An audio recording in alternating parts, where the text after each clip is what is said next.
Bose, Sennheiser, Apple AirPods Max, il y a toujours des casques audio qui sortent, surtout à des prix très élevés. Mais lequel choisir? Eh bien Sony a peut-être la réponse avec son nouvel XM6 sorti à 450 €. C'est un casque cher mais qui apporte des nouveautés qui sont pas négligeables et Sylvain, un expert audio, est venu nous présenter son test complet du Sony WH-1000XM6. Tu as testé le nouveau casque de Sony, le XM6, il coûte 450 balles. J'espère que pour ce prix, on en a pour notre argent. Fais-moi les plus, les moins, qu'est-ce que tu as aimé, qu'est-ce que tu n'as pas aimé, est-ce que tu le recommandes aux gens? Tout de suite les plus, les moins. Ouais. Non, je le recommande aux gens, clairement. Pour moi, c'est le casque de l'année 2025. Il bat son prédécesseur, le XM5.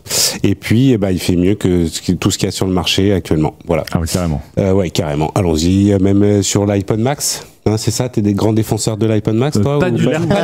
Pas du tout. Non, j'ai senti une petite frustration. Moi, je suis un même des in-ears et des oreillettes et même des oreillettes filaires, tu vois, donc comme quoi. Ah oui, filaire. Ouais. Ah ouais, non. Non, le fil est coupé depuis longtemps. Je l'ai là. Voilà.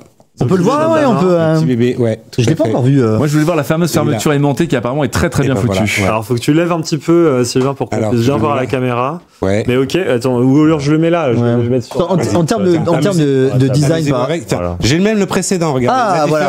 La différence avec. Très curieux de voir la différence. La fermeture éclair de la honte, c'est saut 2022. Voilà. Oh là là là là. On passe. Alors, c'est l'étui. Attends, regardez l'étui.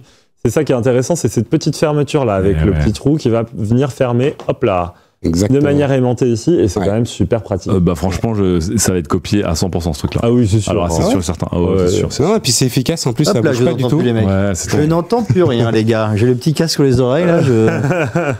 Donc, qu'est-ce qu'il promet ce casque? Il promet beaucoup de choses. Bah, déjà, je sais pas si t'as remarqué, un truc moi qui m'a bluffé par rapport à l'ancien, justement, tu l'as mis sur les oreilles, Grégoire, c'est son aspect pliable. Ouais. En fait, parce que, ouais, exactement. Alors attends, laisse-le bien dans le champ. Ah oui, merde. Tu es en train de retirer tous les trucs. Il se remet à se plier. Il se remet à se plier. Parce que exactement. Le merci. Tout à fait. Le XM4 se pliait, le XM5 ne se pliait pas, et le XM6, il se plie. Voilà.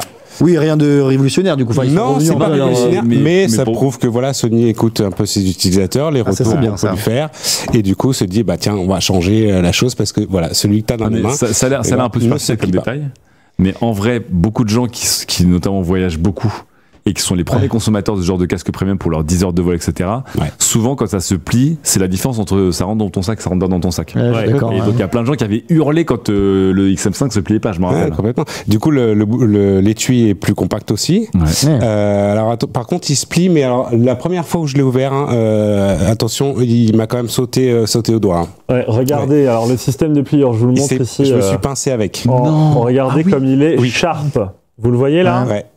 Il m'a attrapé directement là entre le regardez là, ça peut pincer très fort. J'ai le Bose QC35 2, donc ça fait quand même 4 ans que je l'ai. J'avoue que le petit côté pliage, il fait le taf quand même, tu vois. Il est quand même bien pratique. C'est normal pour tout le monde d'avoir des casques aussi gros, de pouvoir au moins les stocker. Ouais, carrément. J'avais pas vu, effectivement, c'est un peu bête. Ils pouvaient pas éviter ça. Bah écoute, ils l'ont pas évité et on était. Là, je l'ai passé entre plusieurs mains et. Mais ça, j'y touche pas avec un bâton là. Ça me fait peur. Non, tout de suite. Non, mais c'est pour signaler quand même. Et c'est la première ouverture où tout de suite il m'a vraiment sauté entre le pouce et l'index. J'ai dit aïe. Le début du test commence bien. Le début exactement. Bon alors, c'est ça. Est-ce qu'il y a des qualités à ce casque? Alors oui, bien sûr, la qualité audio, forcément, on ressort avec des transducteurs en fait de 30 mm d'épaisseur, enfin de diamètre plus exactement. C'est la même taille que les autres, sauf que la forme a été optimisée par rapport au précédent en fait, et du coup on a un son qui est quand même beaucoup plus précis. Le son est vraiment doux, très agréable et équilibré aussi. Après il y a possibilité aussi via l'application de Sony, SoundConnect, qui permet véritablement de personnaliser le son comme on veut l'entendre, puisqu'il y a jusqu'à présent il y avait 6 bandes, là on est passé à 10 bandes d'équaliseurs. Donc voilà, on peut soit en fonction des presets, des profils qu'on a déjà préchargés, soit personnaliser vraiment son son. Donc c'est vraiment un très bon son qui ressort, ouais. Donc au niveau de la signature sonore, on reste sur ce que fait Sony. Ouais, exactement. Comment tu définirais ça? C'est précis, justement, c'est équilibré, c'est doux, c'est pas ultra punchy comme certaines autres marques. On entend bien les basses, on entend bien les aigus aussi. Les instruments sont vraiment différenciés sur tous les types de musique. Donc il se montre extrêmement polyvalent finalement. Par rapport à Bose, c'est quoi la signature sonore de Bose? Comment on pourrait la définir? C'est considéré comme basse, je crois. Hein. Même les ricains. Même s'ils ont, avant c'était vraiment la marque punchy, basse à fond. Et depuis quelques modèles, ils sont quand même à la fois sur les casques et sur les écouteurs aussi, ils sont un peu revenus en se disant, oh là, on est quand même parti. J'adore me prendre plein de basses dans la gueule, moi. Mais donc voilà, après, on peut aimer effectivement cette signature. Et ce qui est agréable, comme je disais, voilà, c'est qu'après on peut le personnaliser, on peut personnaliser le son pour augmenter les basses si on aime plus de basses ou avoir plus d'aigus ou de médium. Voilà, vraiment faire ce qu'on veut. Toi qui es un vrai audiophile, est-ce que ça comble tes besoins ou tu te dis bon, c'est encore un peu basique? Basique, non, pour moi ça comble complètement les besoins parce que même des plus grands audiophiles, quoi. Alors des plus grands audiophiles, là on parle d'un casque à, j'allais dire que 450 €, excusez-moi. Non, il y en a d'autres qui sont en dessous et puis il y en a d'autres qui sont bien sûr au-dessus. Ouais, quand tu es audiophile, tu mets 2000 balles dans des casques filaires. Ouais, voilà, c'est ça. C'est pas le même cible, voilà. je pense. Moi, je parlais notamment, par exemple, d'un Pepe Garcia qui est super audiophile, et lui va se trimballer avec un AirPods Max au quotidien en disant, bon, c'est pas à la hauteur d'un Focal ou je sais quoi, mais ça fait un job de fou. C'est-à-dire qu'on a vraiment un son de fou malade. Est-ce que ce casque, qui est quand même moins cher que les AirPods Max, léger, est plus léger, etc. Plus léger, effectivement. Il offre un son qui est égal ou supérieur aux AirPods Max? Pour moi, il offre un son qui est légèrement supérieur, effectivement.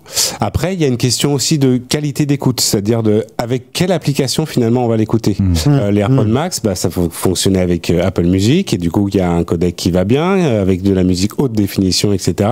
Là, si du coup on met avec n'importe quel smartphone Android sans avoir les codecs qui vont bien haute qualité, du coup on va avoir une expérience aussi qui est dégradée. Donc après, c'est comme une chaîne complète de télévision. Enfin, quand on regarde sur un lecteur Blu-ray avec une télévision haut de gamme, il faut quand même toute la chaîne qui soit respectée pour avoir la meilleure qualité possible.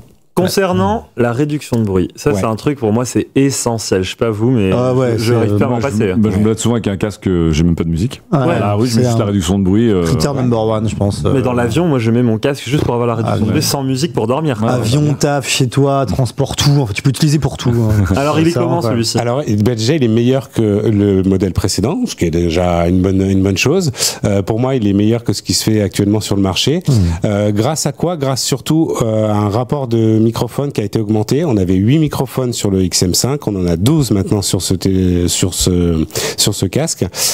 Et là-dessus, en plus, il y a une puce d'IA qui vient améliorer la réduction de bruit. Et donc, du coup, on se retrouve avec une réduction de bruit qui est topissime. Et ça t'a surpris un peu ou pas?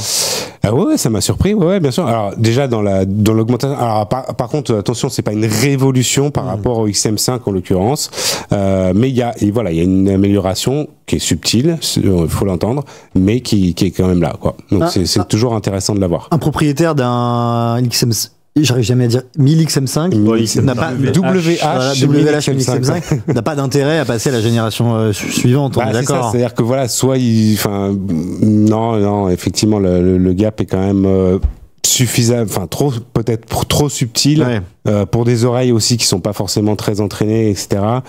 Si on a un 3, oui, ça peut. Le gap est plus important. Mais le 4, parce que dans le chat, quelqu'un remonte le 4. Le 4 a longtemps été le préféré, le plus vendu, préféré parce que il avait le design à l'ancienne, je crois, apparemment, les haut-parleurs sont un peu plus grands, il se pliait, et beaucoup de gens étaient en mode, dans le Sony Gang, tout le monde était en mode le vrai meilleur c'est le 4 et pas le 5. Si par rapport au 4, il y a quand même on est à un step quand même au-dessus, L'ergonomie a été retravaillée, excuse-moi aussi, le bouton pour l'allumer est quand même différent de celui qui permet de changer la fonction de réduction de bruit. Il dit quand même, et puis le design est il est un peu plus subtil, un peu plus fin quand même, je trouve. Tu as dit un truc, pour toi c'est la meilleure réduction de bruit sur le marché, c'est la meilleure qualité de son. C'est le meilleur en tout en fait, c'est ça. Enfin, s'il y a un casque à acheter aujourd'hui, c'est celui-ci. Pour moi, en tous les cas, si on cherche le meilleur. Si t'as 450 balles. Si on cherche le meilleur à tout prix. Mais l'allumé là, il testait la réduction de bruit. Ouais, bien sûr, ouais. C'est le gros un bouton pour le 450. Il est allumé là ou pas le casque? Non, normalement, tu devrais avoir une petite. C'est que ça commence à devenir dur. Enfin, je sais pas si c'est le prix de tous les casques aujourd'hui haut de gamme. Oui, le Apple était à 600 balles, mais vraiment, j'avais l'impression que pendant longtemps, les casques haut de gamme étaient autour des 350, 370 €. Exact. Là, on est monté quand même. 450 €. On approche des 500 balles dangereusement. Le mode transparent, il est bien fait. Ouais, complètement. Et après, tu poses ton oreille sur le côté aussi. Tu peux discuter avec. De quoi? Non, j'ai Et il y a un autre truc aussi je crois qu'un détail qui m'avait un peu intrigué, c'est que justement pour les gens qui voudraient écouter la musique dans les meilleures conditions avec un câble, je crois qu'il est pas USB-C.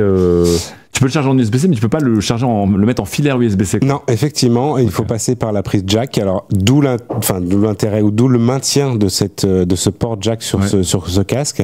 Par contre, le petit truc intéressant, c'est qu'en fait, on peut le recharger pendant qu'on l'écoute. C'est-à-dire que ce qui n'était pas le cas avant, il fallait vraiment le poser à côté, et là, on peut passer par le port USB pour le recharger pendant l'écoute. Donc, en Bluetooth ou en filaire. C'est un casque que tu recommandes, mais est-ce que tu penses qu'il va baisser de prix assez rapidement? Oh oui, je pense oui. Là, il vient de sortir, il a été annoncé à 450, effectivement. Je pense qu'après l'été, même au niveau du Black Friday, on le trouvera à 400 sans trop de... Moi, j'ai l'impression que souvent, les casques Sony, enfin, ils sont bien. Avant, ils sortaient tous les 2 ans, maintenant, on attend plus longtemps, mais globalement, l'idée, c'était de te dire, t'attends un an, quoi. Si t'es pas trop pressé, parce que t'as déjà un casque avant, tu sais qu'il va... Parce que le précédent, le XM5, il date de 2022, quand même. Ça fait 3 ans. Donc voilà, chez Sony, on se précipite pas, on fait les choses plutôt bien avec en ayant le reporting des utilisateurs et potentiellement des testeurs aussi, parce que je sais que pour avoir rencontré certains ingénieurs, ils nous demandaient dites-nous véritablement ce que vous en pensez. Pour que potentiellement on essaie d'améliorer les choses, quoi. Il y a un truc qui m'a vraiment bluffé aussi, c'est sur la qualité d'appel. Justement, microphone, il y a une puce à l'intérieur qui est dédiée à ça, et on a eu une démonstration, et d'ailleurs j'ai pu le faire aussi de mon côté, dans un environnement extrêmement bruyant, et on n'entendait véritablement que la voix de la personne qui parle. Et là, il y a une amélioration aussi assez significative par rapport au modèle précédent. Donc c'est un casque qu'on recommande. On attend le Black Friday pour avoir le bon prix. Mais sinon, en attendant, sur quel casque on peut se retrancher si on veut un très bon casque un peu moins cher? Un peu moins cher dans les 400 ou on descend encore? Non, autour de 200, 250. Ouais, 250. S'il te plaît. On a du Sennheiser par exemple qui fait du bon taf aussi, sur des casques relativement abordables. Il y a des Bose aussi il y a pas que du haut de gamme. C'est que Bose en fait ils ont sorti un casque haut de gamme il y a longtemps maintenant. En fait, ils l'ont pas renouvelé. Oui, non, mais il y a c'est 700 non? Non, mais il y en a un récent. Il y a un récent à 200 balles qui est sorti assez récemment. C'est pas chez Bose. Edge ou je sais pas quoi là. C'est ça. Je l'ai acheté pour mon daron. C'est vrai? Pour son anniversaire, entièrement satisfait. Moi, j'ai l'impression que le concurrent, pour moi, c'est souvent le Sony de une ou deux générations avant aussi, qui est discounté vraiment fort et qui reste très ok, enfin très bon. Bon, écoute, merci. Tu lui mets une note à ce casque? Eh ben, nous lui avons mis, je crois, de mémoire 9 sur 10. Pas étonnant. On peut pas avoir 10 sur 10. On peut pas il a reçu la note de 10 sur 10 dans un média concurrent, je n'ai plus le nom en tête, mais j'ai vu passer sur LinkedIn tout à l'heure, il y a un média qui a mis 10 sur 10. Mais là, tu dis quand même qu'il est quasiment number one partout là. Ouais, pour moi, selon ce que j'ai pu tester, notre ingénieur aussi l'a testé. Pourquoi pas 10 alors? Petit problème de design. Non, alors c'est pas sur le design, en fait, c'est potentiellement l'application. Ah, ok, d'accord. L'application parce que elle est très fournie en fait, et du coup on s'y perd assez rapidement. Voilà, il faut vraiment la prendre quotidiennement pour véritablement maîtriser son casque, maîtriser les choses, tous les paramètres, etc. Et la fonction de 360 Reality Audio, tu sais, c'est ce truc de Sony qui permet de faire audio immersif. Alors il y a deux choses en 360. C'est pas pareil en fait. Non, en fait il y a deux choses sur le 360. Il y a le format de Sony 360 spatial audio, où il y a absolument rien qui est sorti sous ce format. Il faut effectivement des sources qui soient compatibles. Et après, eux, ils ont intégré dans ce casque-là, justement, un 360 upmix. Et en fait, l'idée, c'est d'avoir, à partir d'une source stéréo, mais surtout pour les vidéos, d'accord, l'idée d'avoir un son qui soit un peu plus immersif que juste gauche-droite. Mais donc, je sais pas comment on dit, c'est virtual surround, ça te laisse penser qu'il y a une sorte de profondeur de son. Ouais, c'est ça, ouais. Et du coup, ça fait pas. Il y a un jeu de retard un petit peu au niveau du. Mais ça rend bien. Et ben alors, voilà, je m'attendais, moi, à ce que ce soit véritablement plus immersif. Voilà, un vrai son cinéma, la Sony et tout ça. Voilà, c'est léger, c'est agréable, mais moi, j'aurais poussé un peu plus la chose pour créer un peu cet effet waouh. Donc, est-ce que potentiellement sur un futur modèle, ce sera encore plus immersif que ça, on verra. Écoute, on verra ça. Merci Sylvain pour ce petit retour d'expérience.